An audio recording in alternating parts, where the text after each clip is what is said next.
నమస్తే, welcome to Suman TV. ఇటీవల కాలంలో చూస్తే భుజం నొప్పి గురించి నాట్ ఓన్లీ పెద్దవాళ్ళు, యంగ్‌స్టర్స్ కూడా కంప్లెయింట్ బాగా చేస్తూ వస్తున్నారు. ఈ యంగ్‌స్టర్స్‌తో పాటు పెద్దవాళ్ళల్లో కూడా కలిపి ఈ భుజం నొప్పి అనేది ఎలా వస్తుంది? ఎన్ని రకాలుగా వస్తుంది? ఏ కారణాలతో రావచ్చు? ఎందుకు మన ఇంట్లో మన లేడీస్ 50 ఇయర్స్ దాటే వాళ్ళని చూసినట్లయితే వాళ్ళు కనీసం ఒక బ్లౌజ్ ఏసుకోవడానికో, తలదూకోవడానికి కూడా చాలా కష్టపడుతూ ఉంటారు. భుజం నొప్పి అనేది చాలా రకాలుగా వస్తుంటుంది. అది ఎన్ని రకాలుగా ఉంటుంది? ఎలా రావచ్చు? ఈ విషయాలన్నీ అడిగి తెలుసుకుందాం. మనతో పాటు ఉన్నారు డాక్టర్ ఉదయ్ కే రెడ్డి పాల్భాయ్ గారు, orthopaedic and robotic surgeon from Legacy hospital, Madhapur 100 feet road. Hello sir. Sir, భుజం నొప్పి అని అంటే అన్నీ ఒకలాంటి భుజం నొప్పులు అని అనుకునే వాళ్ళు చాలా మంది ఉంటారు. షోల్డర్ పెయిన్ వస్తుంది అని అనుకుంటారు. బట్ పెద్దవాళ్ళలో చూస్తే వేరే రకం పెయిన్ ఉంటుంది, అండ్ యంగ్స్టర్స్లో చూసేటప్పుడు వేరే రీజన్ ఉండొచ్చు. ఫస్ట్ థింగ్, పెద్దవాళ్ళ దగ్గరికి వస్తే వాళ్ళకి ఎందుకు అసలు చెయ్యి కూడా పైకి లేపలేనంత సిచ్యువేషన్ ఎందుకు వస్తుంది? దాన్ని ఏ రకంగా చెప్పొచ్చు అంటారు? ఎల్డర్లీ పేషెంట్స్ అంటే 55 ఇయర్స్ Yes. దాటిన వాళ్ళకి యూజువల్గా భుజం నొప్పి 2 కారణాలకు ఎక్కువ వస్తుంది. ఒకటి వయసుతో పాటు అరుగుదల, అంటే ఇది జాయింట్ అనుకోండి, జాయింట్ అరగడం ఒకటి, అంటే షోల్డర్ జాయింట్ ఆర్థరైటిస్. మోకాళ్ళ అరిగినంత ఎక్కువ కాదు, కానీ భుజం కూడా ఒక పాయింట్ వరకు కొంచెం అరుగుతుంది. దీనికన్నా ఎక్కువ ఫ్రోజన్ షోల్డర్ అంటాం. డయాబెటిక్స్లో, థైరాయిడ్స్లో, ఒబేసిటీ ఉన్న వాళ్ళలో ఒక్కొక్కసారి కారణమే లేకుండా. ఫ్రోజన్ అంటే ఎందుకు అంటే పేరులోనే ఉంది బేసికల్. ఇప్పుడు మన భుజం ఇలా ఉందనుకోండి, ఇది అన్ని సైడ్ నుండి తిరుగుతుంది. మన భుజం ఇది అన్ని సైడ్లో తిరుగుతుంది, పైకి, సైడ్కి, వెనక్కి, సర్క్యులర్గా, ముందుకి అని తిరుగుతుంది, రైట్? ఈ అన్ని డైరెక్షన్స్ లో మూమెంట్స్ ఉంటాయి, దట్ ఈస్ నార్మల్. ఈ రేంజ్ ఆఫ్ మూమెంట్స్ అంటే ఇలా అనేది సపోజ్ ఎంత వెళ్తుందనే దాన్ని బట్టి ఆ రేంజ్ ఆఫ్ మూమెంట్స్ తగ్గడమే ఫ్రోజన్ షోల్డర్, రైట్? ఇలా ఇలా మొత్తం వెళ్ళిపోకుండా, అర్థమవుతుంది మీకు, ఇది ఇక్కడే ఉంది, ఇది మాత్రం తక్కువ తిరుగుతుంది. ఎప్పుడైతే ఇది ఇక్కడ ఆగి స్టక్ అయిపోతుందో బాడీ ఏం చేస్తుందంటే వెన్నపూసను టిల్ట్ చేయాలని ట్రై చేస్తుంది. అది ఫ్రోజన్ షోల్డర్. ఇప్పుడు ఇది ఉందండి, ఇది ఫ్రీజ్ అయిపోయింది, కానీ నేను ఆ గ్లాస్ అందుకోవాలి, నాకు అసలు అందట్లే. నేను ఇది లేపలేకపోతున్నాం.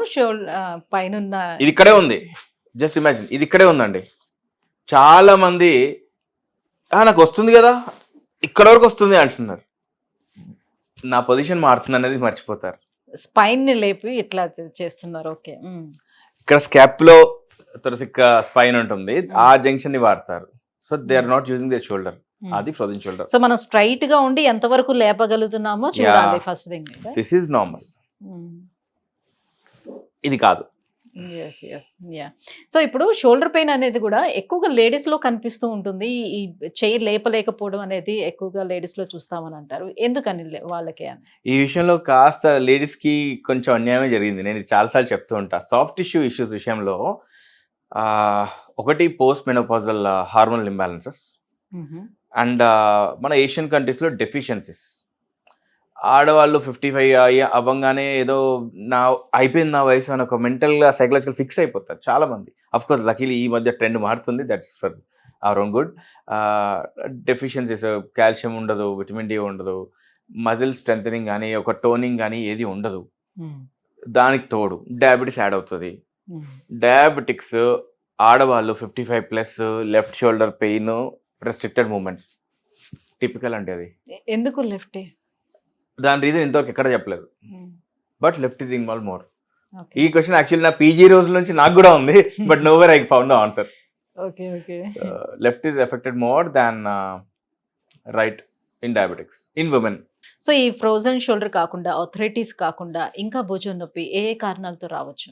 యూజువల్లీ ఈ ఏజ్ లో అంటున్నారా, వేరే ఏజ్ లో అంటున్నారా? వేరే ఎనీ యంగ్స్టర్స్ లో. సపోజ్ ఈ question I should answer based on age.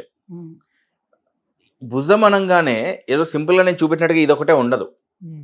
It's a complex joint. దాని చుట్టూతా చాలా మజిల్స్ ఉంటాయి. ఇంకా గట్టిగా చెప్పాలంటే ఇది జాయింట్ అయితే పైనుండి కూడా మజిల్ వెళ్తూ ఉంటుంది అడ్డంకి లాగా. సపోజ్ దానిపైన ఉన్న ఒక మజిల్ ఉంది, బైసెప్స్ లాంగ్ హెడ్ అంటాం, అది డ్యామేజ్ అయింది అనుకోండి, అది కూడా భుజం నొప్పే. జాయింట్ లోపల అరిగింది అనుకోండి, అది భుజం నొప్పే. జాయింట్ చుట్టూతో ఉన్న చిన్న లేబ్రమ్ అనే చిన్న కుషన్ ఉంటుంది, అది చిరుగుతుంది వయసుతో పాటు. కుషన్ చిరుగుతుంది. ఇప్పుడు ఎలా అయితే మోకాళ్ళలో కార్ట్లేజ్ జరుగుతుంది కదా, సేమ్ వే కార్ట్లేజ్ ప్లేస్ అక్కడ లేబ్రమ్ తీసుకుంటది, సపోర్ట్ లాగా. చిన్న రాదర్ మెనిస్కస్ ప్లేస్ లేబ్రమ్ తీసుకుంటది. అది చిరుగుతుంది. ఆ చిరగడం కూడా నొప్పే. దీని భుజం చుట్టూతా మజిల్స్ ఉంటాయి, రొటేటర్ కఫ్ అంటాం. ఒక 4 మజిల్స్ ఉంటాయి, మేజర్ మజిల్స్. దాన్ని బేస్ చేసుకునే మన భుజం అంతా మూమెంట్ అవుతూ ఉంటుంది. ఆ మజిల్స్ లో సూప్రాస్పినెట్స్ అనే కామన్ మజిల్ అది కూడా చిరుగుతుంటది వయసుతో పాటు. దానిపైన వచ్చి అది భుజం నొప్పే.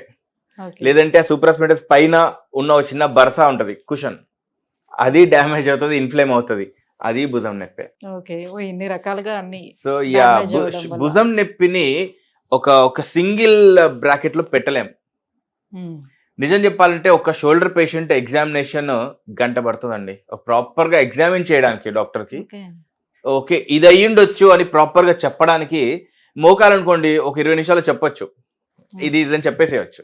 భుజాన్ని కరెక్ట్ గా మనం ఎగ్జామినేషన్ క్లినికల్ గా డాక్టర్ చూసి మనిషిని పరీక్షించి చెప్పడానికి 45 నుంచి 60 నిమిషాలు పడుతుంది.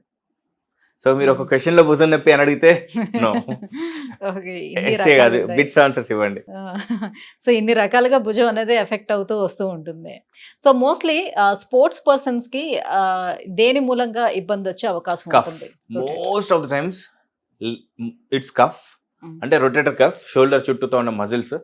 అండ్ రెండోది మన లేబ్రమ్, అది జాయింట్ లోపల చిన్న సాఫ్ట్ టిష్యూ ఉంటుందని చెప్పా కదా, అది కూడా టేర్ అవుతూ ఉంటుంది.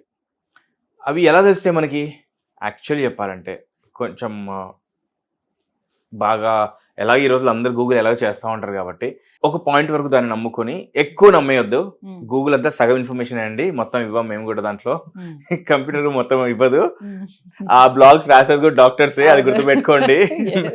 సో మూమెంట్స్ ఉంటాయి కదా, నార్మల్గా చేసే మూమెంట్స్ని ఎంతవరకు మనం చేయగలుగుతున్నాము, ఎంత హైట్కి ఎత్తగలుగుతున్నాము, రొటేషన్స్ ఎలా ఉన్నాయి, ఈ మూమెంట్స్ ఎలా ఉన్నాయి, అలా బేసిక్ చూసుకుంటే కూడా మనకి ఒక క్లారిటీ వచ్చేస్తుంది. Oh something is wrong with my shoulder.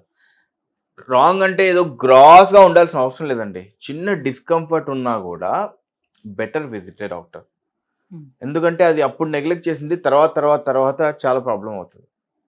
అప్పుడు ఖచ్చితంగా మళ్ళీ అంతే, డీలే అయితే మేము సర్జరీ చేస్తాం, తొందరగా వస్తే సర్జరీ లేకుండా తప్పించుకునే ప్రయత్నం ఉంటుంది.